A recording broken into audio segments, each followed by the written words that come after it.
I'm not sure if it's because of music, but they are definitely more driven. You know, they know what it is to work hard for something. I definitely think that music gives a very on-hand approach, very in-their-face, you know, dealing with that problem then and there versus having a type of, I guess you could say, a synthetic type of example. I definitely have kids in my classroom, in my social studies class, that are also in the band, and you definitely see the connections, at least in social studies at the very much I could say, where they see the reference to, you know, if a group's not working well with each other, you know, what are ways we can work against those problems, you know, and obviously this is a skill that they're going to need, not just in the classroom, but in the future to work with other people. Confidence, I mean, a lot of people look at marching band as this is, you know, a joke. It's something for halftime at the football game. You're the entertainment, where we're starting to notice, at least here in Hawaii, that it's being treated as a very competitive, very serious type of competition.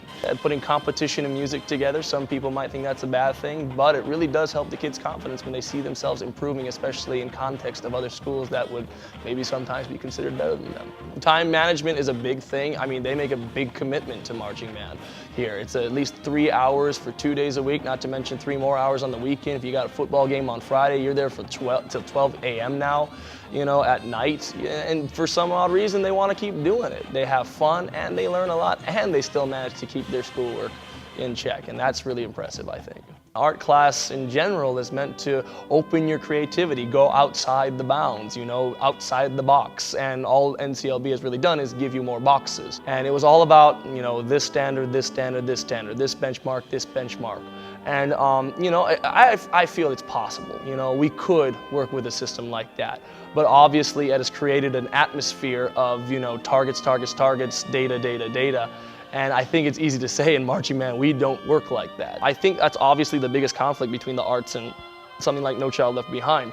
From the people that I talk to in the arts, they probably do not like it. And I think you'd hear a lot from the community in reference to response to that, being like, hey, no, don't cut the arts. You get a lot of backlash. And I think overall Hawaii's pretty good about holding that value.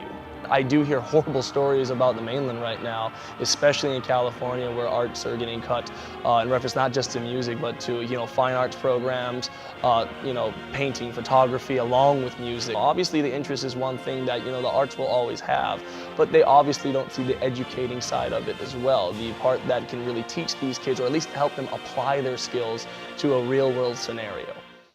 Creativity is exactly what we want in our society. We want people to come up with new ideas. We want innovation. We want the next best thing, you know, and I don't think you're going to achieve that when someone's telling you you have to hit this limit, you have to hit this target. You know, what's really sad about it all is that kids only care about answers these days.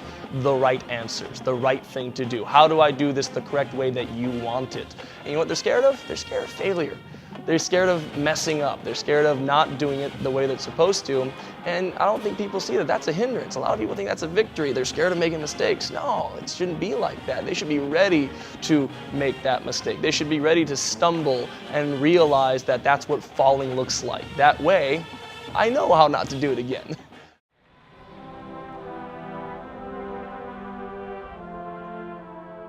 The music major here at UH is a little bit different. We have a lot of students that participate in like the ethnomusicology programs and a lot of pianists. In terms of the instrumental area, it's definitely increased in size since we've been here the last 4 years. I know for us, our college, our department has been extremely supportive, but even with that, we've had to kind of go out of our way to find other sources of funding through the Student Athletic Fee Committee and the Student Program Board, as well as the Student Government. ASUH has been extremely helpful, and I think over the past 3 years have gifted us over 80 grand. Over the last 4 years that I've been here, the overall size of the marching band has decreased by about 30 students. The key to maintaining a program is retention. Because of the level that we're performing at now, I think a lot more students are interested in continuing it. We really strive to bring in the best students that we can possibly get, and obviously there's some that will choose to go to the mainland, some will choose to stay here. But you know, because we're all inclusive and we allow kids from the community colleges and from HPU and Chaminade and et cetera, to participate, you know, we really are happy with the quality of the students that we get. They're all great people, and they all work really hard, which is almost equally as important as their talent when they enter. Student participation, it kind of ebbs and flows, at least in the athletic world that I teach in terms of the marching band. I think a lot of that has to do with how the teams are producing, how well the teams are playing. It often indicates how many students are going to want to be involved. There are so many different options now for students out there, especially speaking to when they do reach the collegiate level.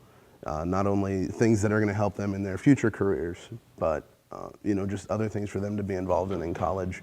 They get pulled in a lot of different directions, and I think that's a overarching trend, even from younger grades, is that now they have so many different options in high school, whether it's sports, music, you know, theater, et cetera, et cetera. There's just many different options, so it's hard to get them to really commit to just one. I could go through all the statistics about their scores in math and reading and comprehension and all that are higher, and those are all true.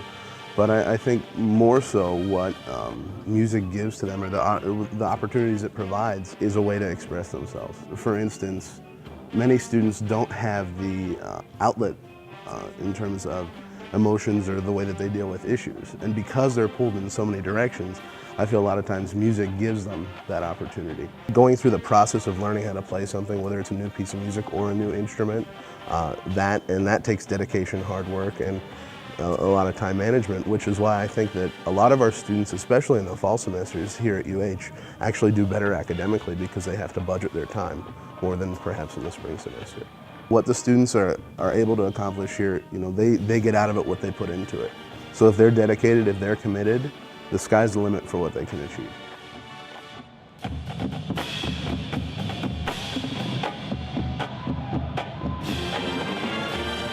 I plan, hopefully, to become a music teacher at a high school level, hopefully, and just, yeah, teach music.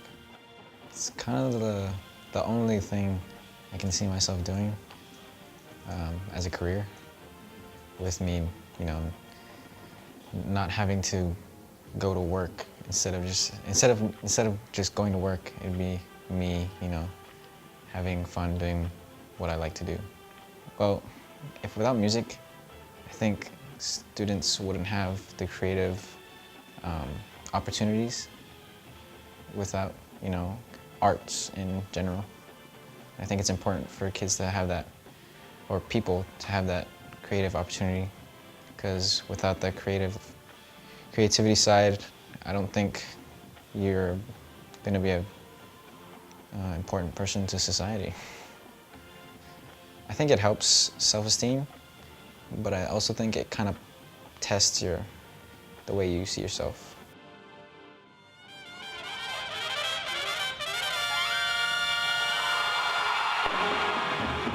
I put a lot of effort and a lot of time on the side to bring up my skill level, I would say. You can be in the practice room and know that you're doing your best and know that you're pushing yourself.